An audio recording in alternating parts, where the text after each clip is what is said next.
오늘 하나님의 생명 있는 말씀, 살아계신 하나님의 말씀은 아가서 3장 9절에서 11절, 아가서 3장 9절에서 11절입니다. 같이 합독하도록 하겠습니다.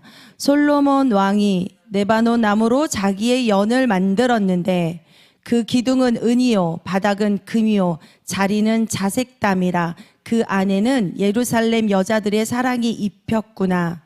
시온의 여자들아 나와서 솔로몬 왕을 보라. 혼인날 마음이 기쁠 때에 그 모친에 씌운 면류관이 그 머리에 있구나. 아멘.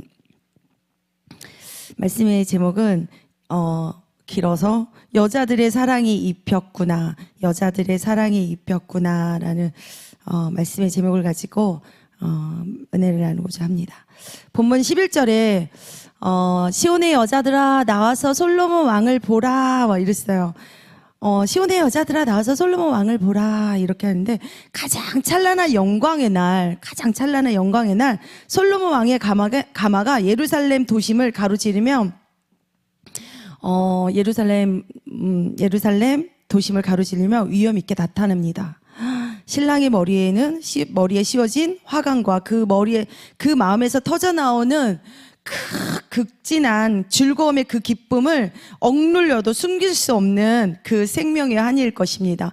막 너무 기뻐서 우리를 맞이함으로 그러면서 1절에 솔로몬 왕이 레바논 나무로 자기 연을 만들었는데, 그러면서 성도 여러분, 우리는 그 불같은 막 그 삶에 있어서 자기가 각자 겪는 그런 시련들이 나에게 가장 고통스럽다고 생각하잖아요. 불같은 그런 시련을 겪고 막 그러면서 그 억눌렸던 무거운 마음을 뒤로하고 우리는 주님께서 예비하신 그 은혜의 가마에 올라타야 됩니다. 레바논 그 나무로 연이라고 돼 있잖아요. 가마인 것이에요. 가마. 그 가마를 만들었다고 하는데 우리는 그 가마에 올라타야 됩니다. 솔로몬 왕이 레바논 그 백향목으로 친히 만든 이 연은 신부를 태워 영광의 자리로 인도하기 위해 안전하게 그 왕의 곁으로 인도하기 위한 사랑의 처소인 것입니다. 우리가 그 가마에 올라타지 않으면 우리가 탈 수가 없어요. 그게 믿음인 거예요. 근데 하지만 그 성도의 믿음의 결단이 필요한 건데 쉽게 결단이 믿어지지가 않아요. 성령께서 하나님께서 우리에게 믿음이라는 그 선물을 결단을 주셔야만 되더라고요. 저는 내가 믿어서 믿은 줄 알았는데 절대 그렇지 않습니다.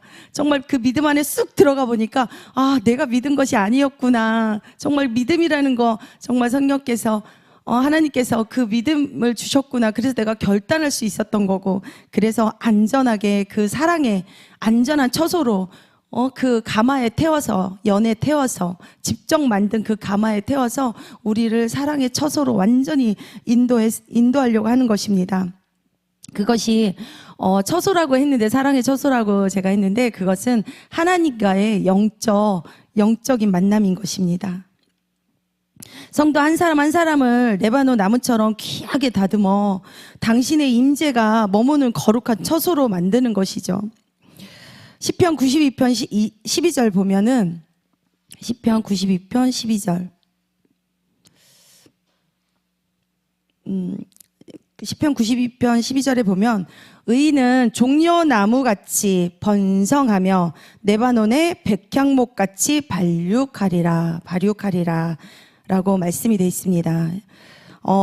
그와 같이 성도는 땅에서 태어나서도 하나님을 향하여 자라고 하나님의 온전하신 같이 온전함을 이루기 위함이다 라고 합니다. 우리는 백향목같이 발육하리로다 이렇게 되어 있는데 우리는 그런 영적 강건함을 말하는 것입니다. 그래서 우리는 뻗어나가야 되고 영적 성장을 해야 되는 것이에요. 믿음으로. 레바논 나무는 비바람에도 흔들리지 않고 하늘을 향해 높이 뻗어나갑니다. 우리가 그 나무로 막 그 가지 같은 걸로 만들면 막 부러지잖아요. 정말 이게 뚝뚝 부러져요. 하지만 그 레바논 나무는 비바람에도 흔들리지 않는다고 해요. 비바람에도 흔들리지 않고 우리는 하늘을 향해서 세상의 땅을 향해서가 아니라 정말 하늘을 향해서 땅에 견고한 믿음으로 뿌리를 완전히 내린 다음에 우리는 하늘을 향해서 뻗어나가고 주님께서 그 레바논 나무로 가마를 만드셨다는 것은 어떤 상황에도 꺾이지 않는 성도의 견고한 믿음을 보시고 당신의 영광을 위해 재료로 삼으셨음을 뜻합니다.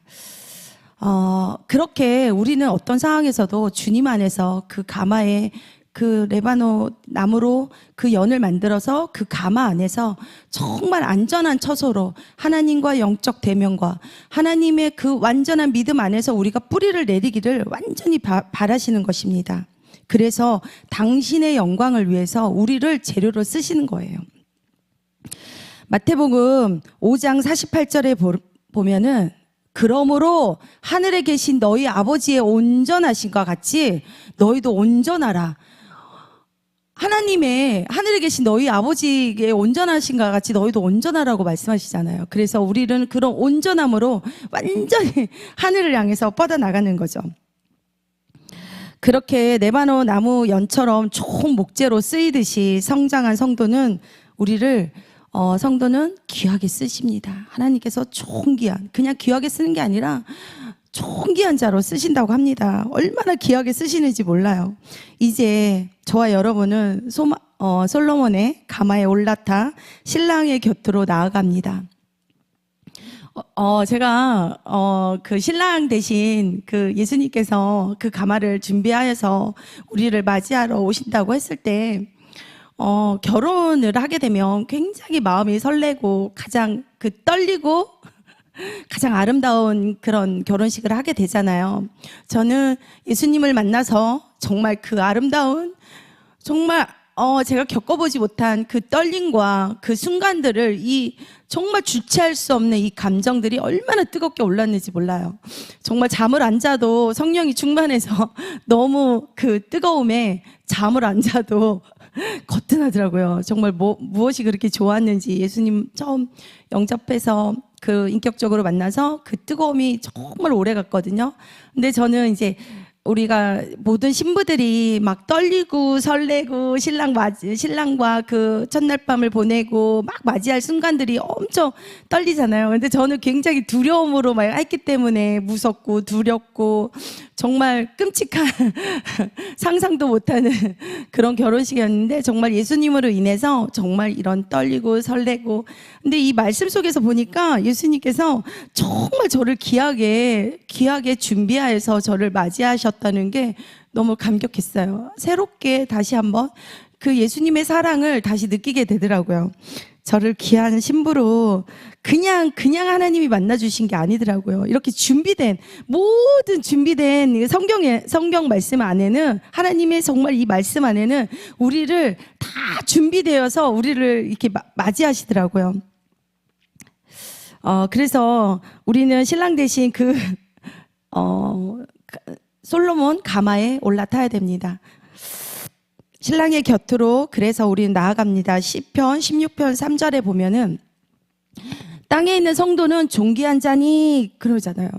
얼마나 존귀한 자니 나의 모든 즐거움이 저희에게 있도다 라고 합니다.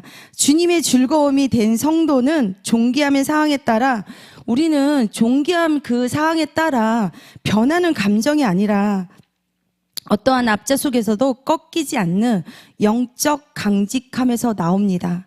이는 성도의 강직함이 우리가 막 강직하다고 하면 세상적 고집을 말하잖아요. 절대 아니잖아요. 우리는 어떤 상황을 만나더라도 그 강직함을 말하는 거예요. 하나님 안에서 그런 세상적 고집이 아니라 하나님 안에서의 꺾이지 않는 고집이 있어야 된다고 봅니다. 어떤 거에도 타협하지 않는 주님의 손길에 의해 다듬어지고 처음부터 막 주님과 영접해서 그런 만남이 딱 이루어지면 모든 게 다 이루어진 줄 알았다고 제가 그랬잖아요. 절대 아니더라고요. 다듬어져야 돼요. 가마를 만드는 과정 막 있잖아요.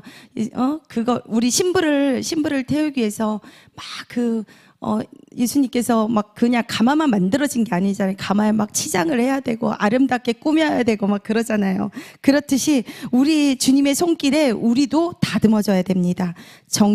정제된 거룩한 강인함을 뜻하는 것입니다.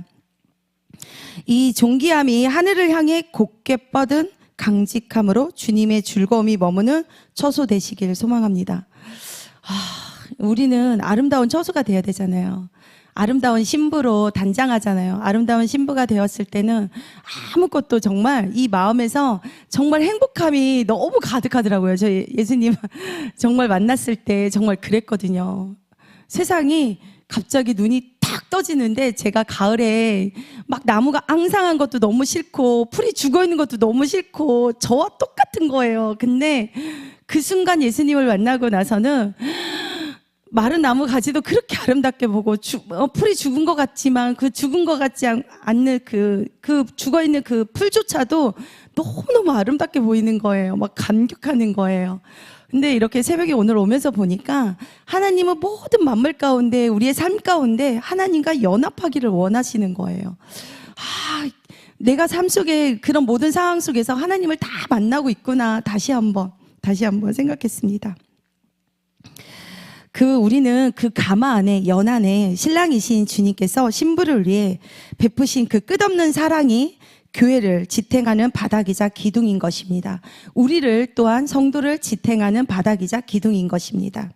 신부가 신랑에게 가기 위해 이 가마를 탔다는 것은 결국 주님의 사랑에 붙들려 그분께로 이끌려가는 행복한 동행을 말하는 것입니다. 성령께서 너는 내 신부로 딱 그냥 가마에 태우신 그 순간부터는 신랑의 뜻하는 대로 저희를 이끄십니다. 성령께서 내 마음 가운데 모든 거, 생각도 다 주장하시잖아요. 그것을 다 이끌어 가시더라고요. 본문 10절 다시 보겠습니다. 가장 감동적인 대목은 가마 안이 사랑으로 입혔구나 그래요. 그 안에는 예루살렘 여자들의 사랑이 입혔구나 하는데 그 기둥은 은이요 바닥은 금이요 자리는 자색담이라 이러잖아요. 그 가마를 우리를 태우기 위해서 진짜 온갖 귀한 것으로 다 꾸민 거예요. 그 기둥은 은이요 바닥은 금이라고 하잖아요. 은은 순결을 뜻하고 속죄의 은혜를 뜻합니다. 출애굽기 30장 16절.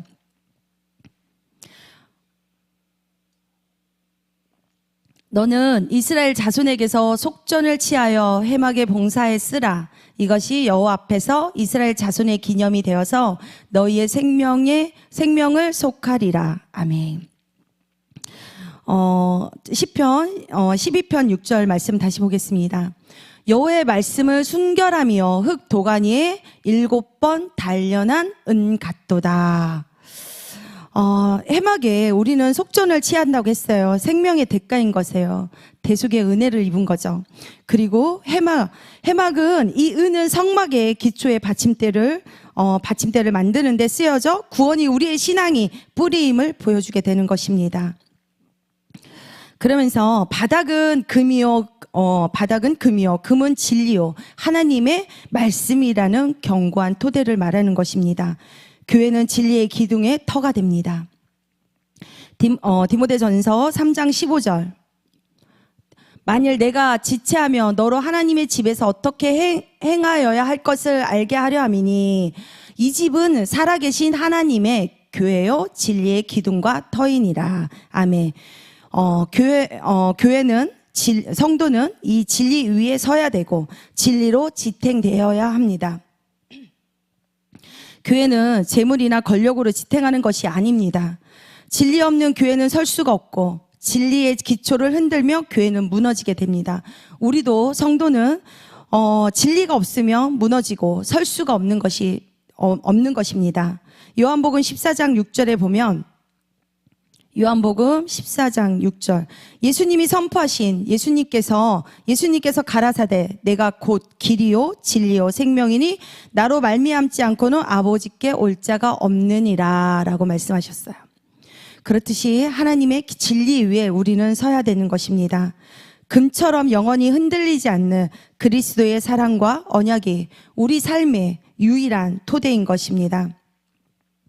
주님과 함께하는 영광을 우리를 보배롭고 존귀한 왕 같은 제사장으로 대우하신다고 고백하는 것입니다. 본문 10절에 고대 세계에서는 본문 10절 말씀 보겠습니다. 본문 10절에 보면 고대 세계에서는 자색 염료는 매우 귀해서 왕족만이 사용할 수 있었으며 왕이나 황족이 입는 옷의 색깔로서 권위와 영광을 나타낸다고 합니다. 그것을 상징하는 거예요.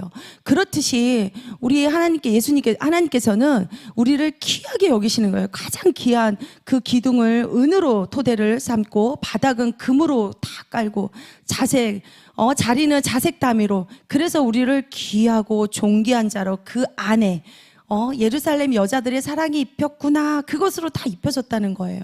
그게 얼마나 우리가 귀한 존재인지 막 이 말씀을 묵상하면서 막 눈물이 나오는 거예요. 내가 이런 귀한 신부구나. 내가 정말 그 결혼할 때 느껴보지 못했던 이 아름다움을 예수님으로 인해서, 하나님으로 인해서 내가 정말 이 가마에 정말 아름다움으로 태워져 예수님의 안전한 처소로 정말 인도받았다는 것이 너무너무 다시 한번 감격하면서 감사하더라고요. 우리는 하나님과 완전한 하나가 되어서 기쁨과 영광을 확증해주고 그리고 영적 축복의 표시인 것입니다. 우리가 하나님 안에서 막 거하는 삶을 살게 되면 하나님의 그 인도하심 속에서 정말 그 기쁘잖아요. 너무 우리는 늘 어제 어떤 목사님 말씀, 이 미소로 막 나타나야 되지 않겠냐고 막 다들 막 미소를 지으라고 해도 미소를 절대 안 짓는 이렇게 미소로 아름다움으로 하나님이 나타나게 됩니다. 디모데후서 2장 11절에서 12절. 미쁘다 이 말이여, 우리가 주와 함께 죽었으면 또한 함께 살 것이요, 참으면 또한 왕께 왕노릇 할 것이요, 우리가 주를 부인하면 주도 우리를 부인할 것이라. 아멘. 성도들은 구속의 은혜에 감사해서 주님을 섬기며 온갖 좋은 것을 드려 주님을 기쁘게 해드리고자 하잖아요. 근데 그 재주를 다한다는 것은 내가 받은 은사, 각자 하나님께서 주신 은사가 있잖아요. 그 은사대로 기쁘게 그 재주를 다 하는 거예요. 각자 은사대로. 그리고 또한 정성을 다하게 되고, 하나님께 드려지는 우리가 온 마음과 정성을 다해서 예배를 드리고 드려지는 것도 정성을 다하게 되잖아요. 그리고 시간을 드리며 물질도 드리고, 물질을 또 드리게 되는 게 이것이 하나님께 사랑에 대한 고백이라고, 저는 정말 그 거짓된 헌금과 거짓된 11조, 다 헌금에 포함됐죠. 거짓된 이런 것들을 드렸었어요. 사실은 내가 정하고 내 기준대로. 하지만 정말 예수님을 만나는 순간, 하나님을 만나는 그 인격적인 만남 속에서 제일 첫 번째 신앙의 고백이 하나님께 11조더라고요. 11조가 저의 고백이 됐어요. 너무너무 그동안에 정말 하나님께 거짓대로 드려진 게 왜 이렇게 눈물이 나고 너무 죄송하고 얼마나 부끄럽고 정말 아무렇지 않았거든. 당당했거든요. 11조 쓰면서 그 11조를 드려줬던 게, 하지만 정말 거짓되더라고요. 너무 부끄러웠어요. 그래서 너무너무 죄송한 마음에 진짜 그것 때문에 울고 그랬거든요. 하지만 우리가 이렇더라고요. 하나님의 사랑을 입은 자들은 고백이 저는 물질이었어요. 물질이 먼저 드려졌어요. 그것이 우리의 고백이 되는 것입니다. 주님을 기쁘시게 하는 것은 이것이 바로 변치 않는 금바닥 같은 진리 위에 인생을 세우는 지혜로운 복된 일인 것입니다. 이렇듯 금은 변하지 않잖아요. 그래서 그 바닥을 금으로 다 바닥을 깔아주셨다 하잖아요. 우리는 변하지 않는 믿음이 그 금같이 있어야 되는 줄 압니다. 히브리서 12장 2절 말씀. 믿음의 주여, 또 온전케 하시는 이인 예수를 바라보자. 저는 그 앞에 있는 즐거움을 위하여 십자가를 참으사 부끄러움을 개의치 아니하시더니 하나님 보좌 우편에 앉으셨느니라. 아멘. 면류관은 영광과 존귀와 권세의 기쁨의 승리인 것입니다. 예수님께서는 십자가상에서 피를 흘려 성도를 구속함으로 영광의 면류관을 얻으셨습니다. 잊지 마십시오.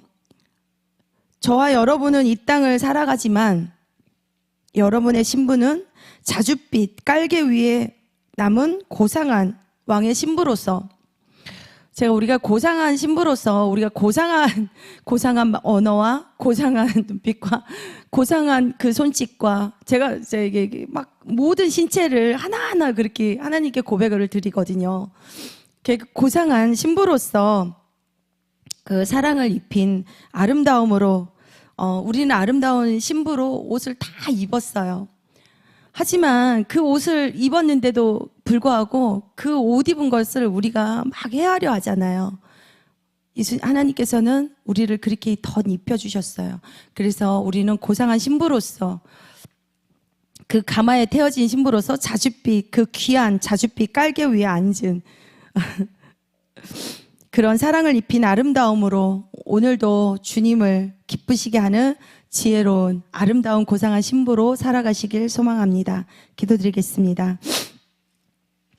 사랑의 주님, 변치 않는 진리의 금 바닥과 우리를 정결케 하신 속죄의 은 기둥 위에 우리를 세워주시니 감사합니다. 어떤 상황에도 흔들리지 않는 왕의 신부로서 고상한 품격을 지키게 하옵소서. 주님의 기쁨이 되는 존귀한 삶을 살아가도록 인도하여 주시옵소서. 우리를 사랑으로 인도하시는 살아계신 예수 그리스도의 이름으로 기도드리옵나이다. 아멘.